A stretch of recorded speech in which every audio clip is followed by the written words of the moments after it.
Hello folks, hope you're all doing well and you're all safe. Earlier on this week, Reiza Studios updated Automobilista 2 to version 1.3.4.0. Yes, Reiza Studios managed to update stuff, bring in new content and fix stuff even in times of hardship when at least two of their main developers are directly impacted by the troubles over, well, between the Ukrainian and Russian government over there. And just a note on that, sincerely hope you all stay safe and this thing ends as quickly as possible. But just a testament to what Reiza do. So let's get straight ahead with the update. There's a bunch of new stuff, or fixes and new content. You can read through the patch notes that are on Steam or on the Reiza Studios forums. One of the fixes that I'm really happy about is that if you now take this car, the Super V8, to a track which is wet and where it's raining, if you take it there and select hard tyres, your tyres don't blow up anymore. There was a bug that only came in with the last update but has been squashed already, because that's how quickly Reiza do stuff. And that was that if you selected hard tyres on a wet track with rain, your tyres would explode. If you want to see what that looks like, go and find my video, AMS2 warning, don't try this with a powerful wheel. Because not only will your tyres explode, it can make your wheel go mad as well. That's now fixed. I'm really chuffed to be able to say that. There are improvements to driveline inertias, all sorts of things like that, and also some interesting features brought in with the water cooling of the engines, which is particularly important with the karts. I'll show you why in a moment. Another thing that's been done, let's for this we'll have to do. Let's find our Formula cars. So. And we want Formula Retro and the Lotus 79. So, for a while, people have been complaining that in VR, they can't adjust the mirrors on their cars. And that's particularly important in a car like this, where the mirrors, you know, just in real life on this car are in a slightly awkward position. Now, I'll show you what I mean. If I just jump in the car here. And move my seat back, get rid of the HUD. Let's turn the engine off. Don't need that going for the moment. There you go. Look at that. So my mirrors are kind of pointed up at the sky, but they're also obscured because you're sitting quite low down the cockpit. But even if you adjust your seat, you'd have to adjust your seat stupidly high, and they're still showing most of the sky. So in VR, you can adjust that now, and it really works, and it's brilliant. However, in VR, I didn't find it as much of a problem because I can lean over and have a look. What I'd love to see, just a little thing on my wish list here, I'd love to see those mirror adjustments available also in 2D, i.e. screen mode. So when you're racing on a screen, there's no option to change them, because as you can see here, I could do with those mirrors tilting down a bit so I can see more of the road. Anyway, that's a great thing in VR. There have been updates to that track that we were just at as well, Road America. It's a lot more lively now. There's a lot more, bits and pieces around the track, building scenery, that stuff, that sort of thing, and a train. The Southern and Wisconsin train, Wisconsin and Southern. That's a really cool little feature that's in here now. And also we have, of course, the new Gen 1 karts. Or IndyCars, depending on how you like to call them, and they're brilliant. They're significantly different as well. So, for instance, the Mercedes down here, the Mercedes with the Reynard chassis, is I find it a little bit tamer, a little bit less squirrely under braking and on corner exit, or braking into corners and on accelerating out of corners, than, for instance, the Lola chassis here. With the Ford Cosworth engine. However, I'm going to use the Lola for this for showing it off here because I like a challenge. So let's I just want to show you something in qualifying. We're not going to need 10 minutes of qualifying, but I'm going to give it 15 just in case. I'm not going to do a qualifying second. I just want to drive around the track and show you something, and then I'm going to show you a little race with these. By the way, as usual, I use, when I'm racing, quite a high damage. I'm using 175 scaling at the moment, rather than 200. I just want to take the edge off a bit, but so when I'm racing, I don't want to be hitting anything. But that's another point I will bring up. So, how long was that race? That's for 10 minutes. Cool. Okay. So, you can see from the screenshot here, it's all lush, summery foliage there. But we're going to be going, I've got the date, I think, set to today's date, or current date. So, we're going to be seeing it in its winter foliage. And have a look at these cars. Now, the thing about these new cars, and actually for all of the Gen 1, Gen 2 and Gen 3 cars, be nice to these cars, be kind to them, because if you don't, if you treat them badly, they'll treat you badly. Because especially with the new coolant properties that have been brought in. So for instance, let's come back to the pit box. The engines in these are quite delicate. You know, they rev to a ridiculous amount of revolutions, and you'll see that you've got boost pressure here at 100. If you want these cars to last for a long race, make sure you give them a lot of radiator opening. Maybe don't use all the boost, and maybe bring the fuel map down a bit, and you'll be alright. If you have everything, and all of these three things, they're working in conjunction with each other, all dynamically, and they affect the engine. Also, don't hit the rev limiter a lot. These cars you will damage the engine if you're constantly hitting the rev limiter. And I'll show you what you mean. I'm going to turn everything up to max. And so we'll turn our boost up to max. We've got fuel map up to max. Let's take our radiator opening down to 0. Now you're going to see what I mean. I'll just bring up the, if you watch my damage down here in the left hand corner in green and blue, and watch the middle number where you see the little green engine block there. I'm going to treat this car, now I've got everything turned up to max and hardly any, well, no radiator opening, and I'm going to treat it badly. I'm going to keep hitting the rev limiter like this. I know it sounds horrendous.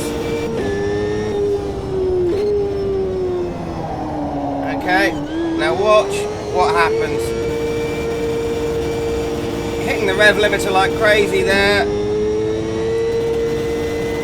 and we've got very little airflow coming through the engine. In fact, if I look at my speedometer on the right there, we're already up to well, it was 101 degrees for the oil, I think that is. And we are just over half a lap in now around Road America, and I'm going to keep deliberately hitting that rev limiter,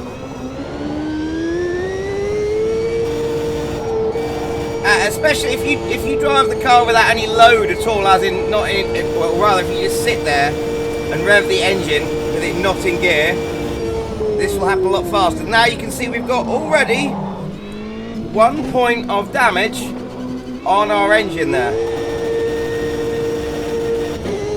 Now we've got 2.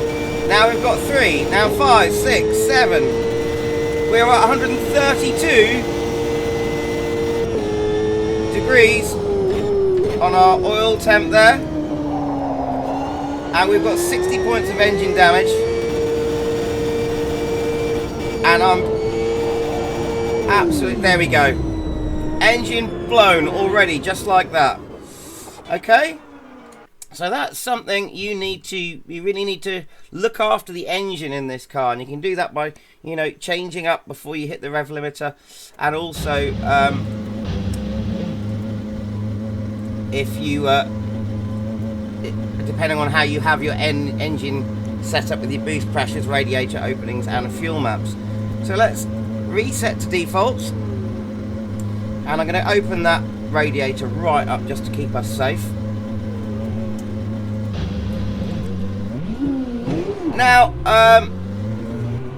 I'll just go, whilst I'm driving around, I just want to mention that, as I said, I'm very, very pleased to see that that exploding tyre bug has gone away, or has been fixed. I am a little bit disappointed that, well, actually I would be very disappointed if circumstances were different, that some of the tyre compounds for some of the cars haven't been sorted out. So for instance, I pointed this out in one of my last videos, that if you drive, say, the mini JCW in the wet, you will find that the slick tyres are faster in the wet than the all-weather tyres. So that's a bit of a problem. Also, the GT1s are the same. Their hard tyres are faster in the wet than their wet tyres. Now, I say I'm a little bit disappointed, but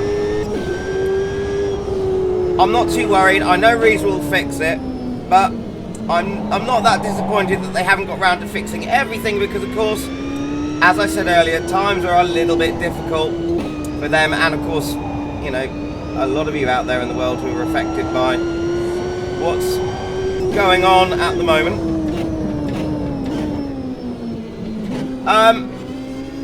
But anyway, going back to other things, you will find in this car here, on the default setup, if you try and do a donut, it's quite difficult. That is because on default setup, we come back to our setups here, you will notice that you've got a really, really low preload. If you take that up to, say, 100, 120, you'll have no problem. So if you do find that and you're thinking, hang on a minute, what's going on there? It's because your preload's really low. Which is probably a good thing in these cars, because, you know, they've got a lot of power. Now also, you noticed that, well, hopefully you noticed, because I did mention it, that I'm using full damage with 100% damage scaling. There are still some oddities with the damage. For instance, I'm going to try and see if I can time this right. Let's get up behind this car here. If I can keep up with him, he's... Oh dear. Don't change down too early in these cars either, you just lock the back diff. Let's let this red car come past. I'll try it with the red car because he's closer to me. If I brake a little bit too late and go steaming into the back of his car there. Now look, I've got no damage. I've just gone in the back of his car. I haven't even damaged my front spoiler. And that's on 175% damage. Now, there are other things that you could hit, which you would think would be a lot more inconsequential. Like these signs, for instance. You know, there you go. I've hit those signs,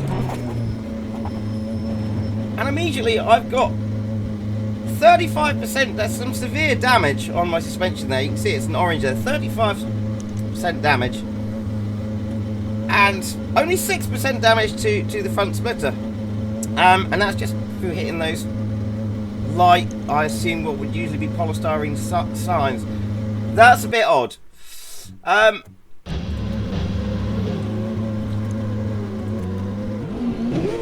That seems to be a problem mainly with a few of the open wheeler cars, to be honest. I don't quite understand it. Something to be refined within the damage model. Having said that, out of pretty much every sim that I own, apart from iRacing, because I know iRacing has got a fantastic damage model, but I don't own iRacing. I've one sim that I've never still haven't tried yet. I think I should do it at some point. Out of the rest of them, this to me has the best damage system, or damage model if you like. You know, you've got your damage scaling, so you can have it as severe or as unsevere as you like. The damage to the gearbox, engine, clutch now. We've got clutch damage since the last update. It's absolutely amazing. And, you know, things like the engine damage with these cars really make you think about your driving in terms of, you know, not just how you treat your tyres, but where you're changing gear, if you're over revving, things like that, and how you're changing gear as well. It's fantastic. And look! There it is! There is the train! There she goes! West Consonant Southern! Isn't that brilliant? Isn't that such a cool touch? Nice one, Reiza. Super cool touch.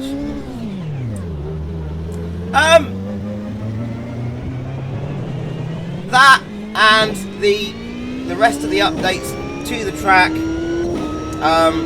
which has gone as far as not just buildings and trains, but updates to the curves and all sorts of things, is absolutely fantastic. It's just, I love this track, always have done, and this really is one of the best versions I've ever seen. It's fantastic, especially seeing it's the only version I've ever seen that you can drive around in winter foliage like this.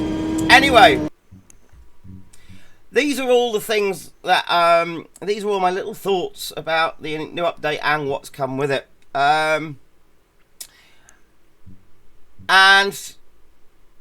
lastly, these new cars feel great. I think they're my favourite cars. I really do. Or IndyCar, if you like. I love them. I think they're brilliant. Anyway, let's have a quick 10-minute race. And I'll try not to hit anyone, because or any signs, because I'll damage my car quite severely. Let's have a quick race to finish off with. Here we go. 10 minutes of Road America. Here we go. And let's get rid of our HUD.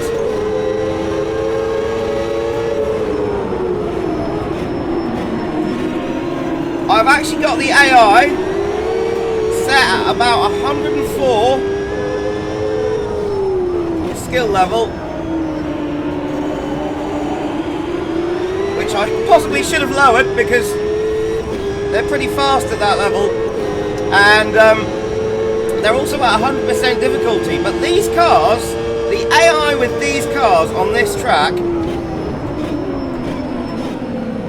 are really good. Look at that! Isn't it wonderful to see that suspension moving on the back of the inside tyre there as he goes over the curbs? Can we see it again on the outside, maybe? Try and stay with him.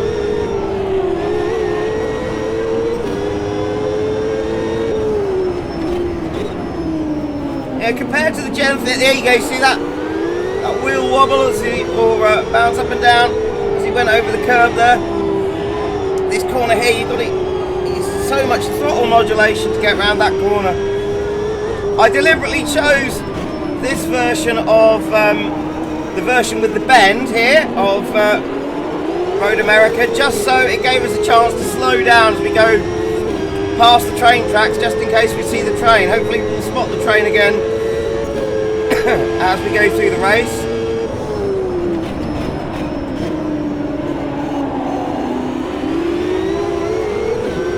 And yeah, with these cars more so than with, say, the Gen 3s, it's good to be careful on the brakes as you come into a corner. They go so far and then they'll lock. We've got some slipstream here. Another thing I should mention, what I should have done, I think these cars are very, very dependent on setup, especially for that engine, because when I'm on the longest straights on this track, you do hit the end of top gear and you hit the rev limiter. So what I really should have done before I ran this race is up to the, or lengthened the last gear or the final drive ratio just by a click. And you're getting hear it hitting the rev limiter there. It's not going to do the car any good. But this is just for a quick, brief example of what these cars are like to drive. Absolutely fantastic. They really... Oh! Just caught a bit of the edge of the curb leading onto the grass there. Could have been dangerous. Little bit skittish on the way out there.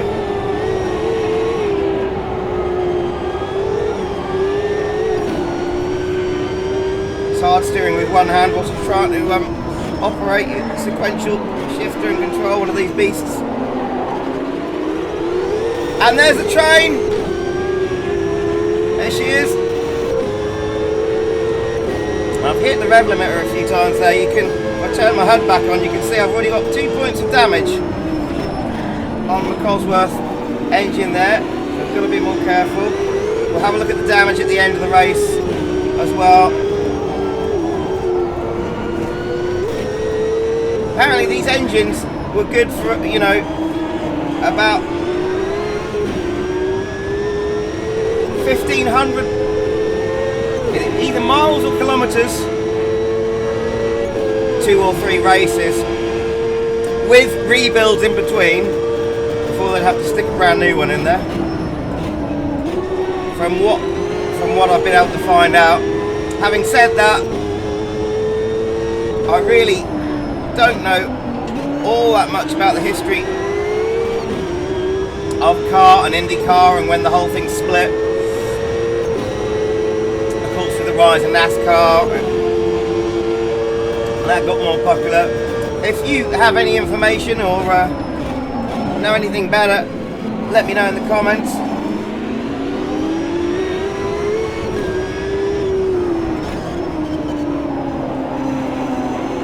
I am hoping that in future updates,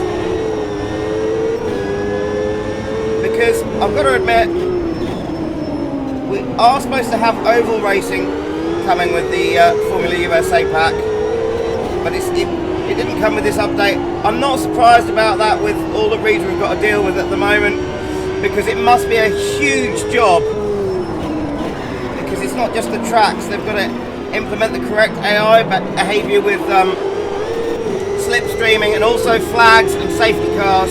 Must be a hell of a thing to implement, a hell of a job. So, you know, I'm happy for them to take more time over that and look forward to it when it comes. But one thing I'm hoping is that when we do finally get the oval courses, we also hopefully will get the aero packages, the alternative aero packages that these cars would use for ovals, because of course they use a different aero package for the ovals than they do for the road courses, smaller wings, less downforce, that sort of thing.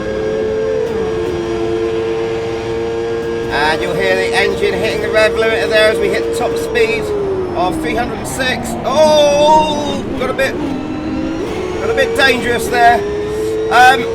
The Gen 3 cars, you're hitting about 315 kilometers per hour as you come to the end of that straight. So these are a little bit slower. And how am I doing? 3 points of damage on my engine.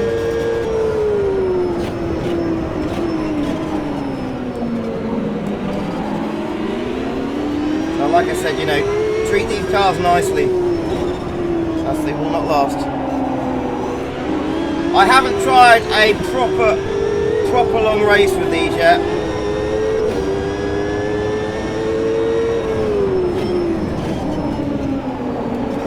I'm looking forward to giving that a try at some point.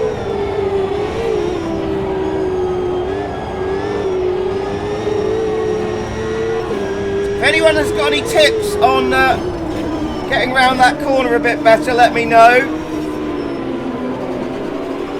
I'm not brilliant at it. This track, doesn't it just look amazing? Can I catch up with the pack as well?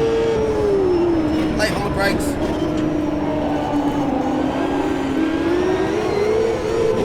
They do require a little bit of feathering of the throttle to get out of corners safely as well, these cars. With that massive acceleration from the turbo there. And I want to get some toe here, but I'm a little bit far behind in the slipstream, but I am getting a little bit of a toe now. Oh, brakes, brakes, brakes! Nearly got dangerous on that corner again. Good job there's a big runoff area there.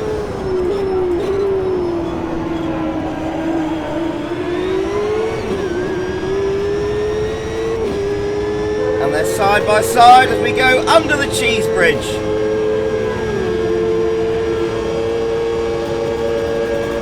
Made by real cheese people. People made out of Stilton. Redown or something. Oh, dearie me! Hitting that rev limiter again. Little bit of a lift as we go around the corner there.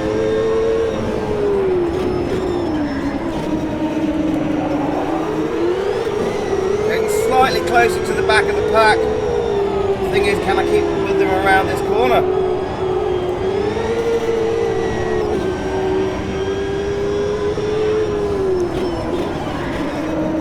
Locking up a little bit there. Don't hit that cone on the outside there. If you use high damage scaling, it will damage the car. It's like it's a plastic cone with concrete underneath.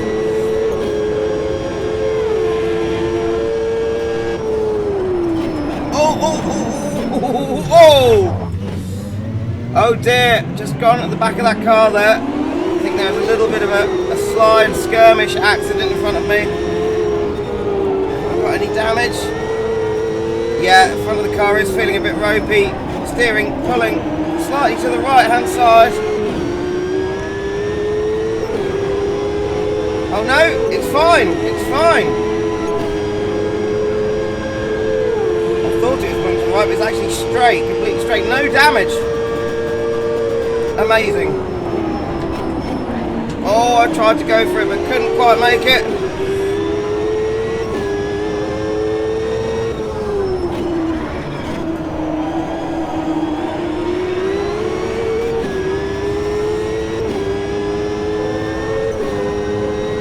Right, time is down to 0, so this will either be the penultimate or last lap.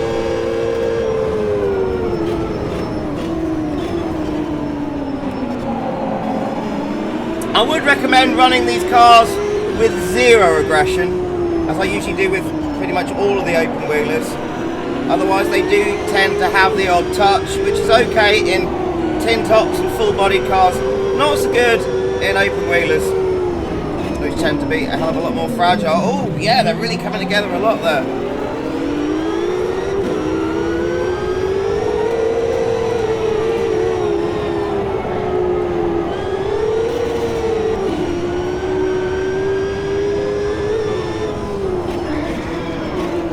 Lock up.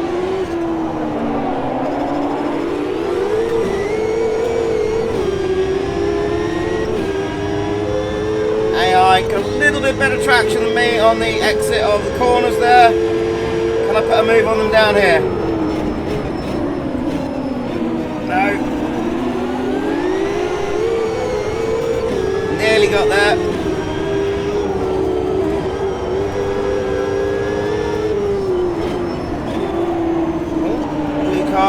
Touching the grass there slightly. Right, slipstream time.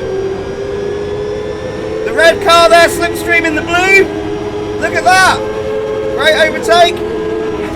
Oh, we've just bumped the wall right at the end there. And I've damaged the car. Look at the damage there. I should be hitting the wall slightly there. I got a little bit over exuberant knowing it was the end of the race. But we did make places, finishing 19th out of 23. Yeah, did quite a bit of damage there. 7 points of engine damage there, though. 7 points of engine damage. That's with me not being particularly careful. Hello there in red. With the rev limiter there. and of course using 100% boost. But anyway,